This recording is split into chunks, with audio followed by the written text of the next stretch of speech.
Good morning, and thank you for joining us for another edition of Coffee with Tom and Joanne. I'm Joanne Taranto. And I'm Tom Matthews. And today we're going to talk about pricing algorithms.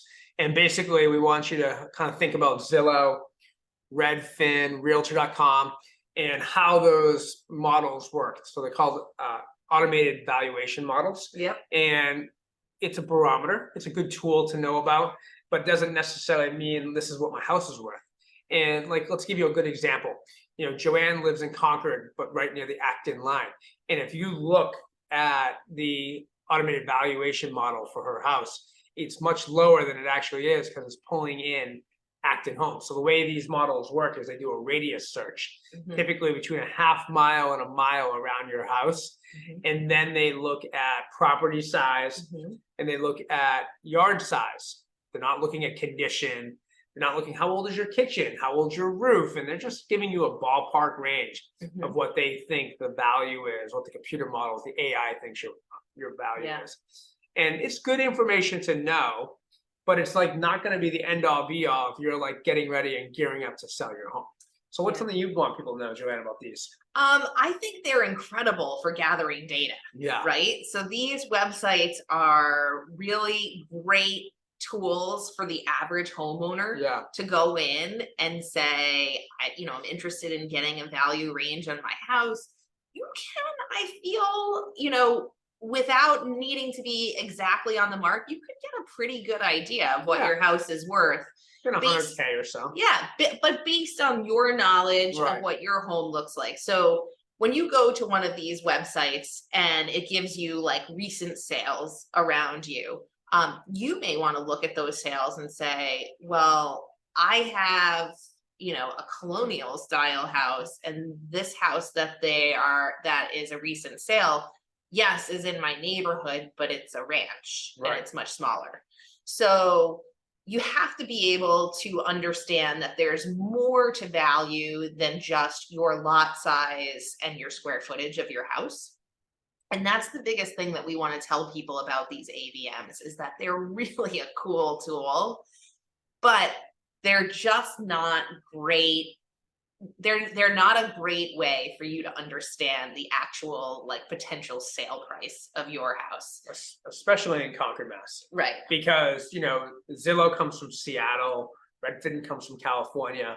And the reason those geographies matter is that in those marketplaces, you have neighborhoods with 500 homes that are all the same. Like Las Vegas or Texas, with big tract neighborhoods, and there's 5 layouts of houses. But there's 500 or 1,000 of them. I think these AVMs are amazing for those locations. Right. But when you live in a place where, your land is different, so you could have 18 acres of land and 17 and a half of it is swamp. Right. So we would value 18 acres of dry, flat land much differently than we would 18 acres of swamp or ledge, mountainside, hills.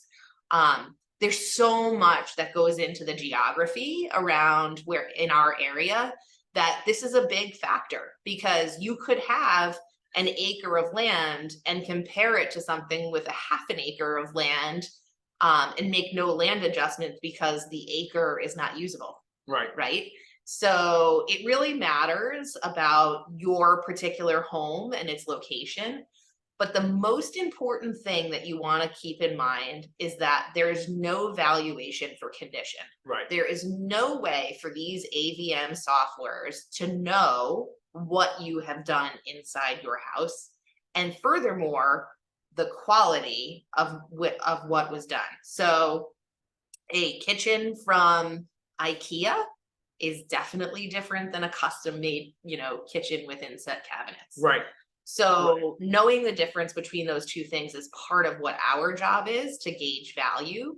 But it's also an important thing to remember that if you look at your AVM value on some of these websites and it's much lower, or it could be much higher, there are reasons that you may be able to pick out of why that is. So comparing a house in Concord to a house in Acton, the two towns have different value propositions and different price points. Right. So you can't really rely and use a comp from another town in another school district.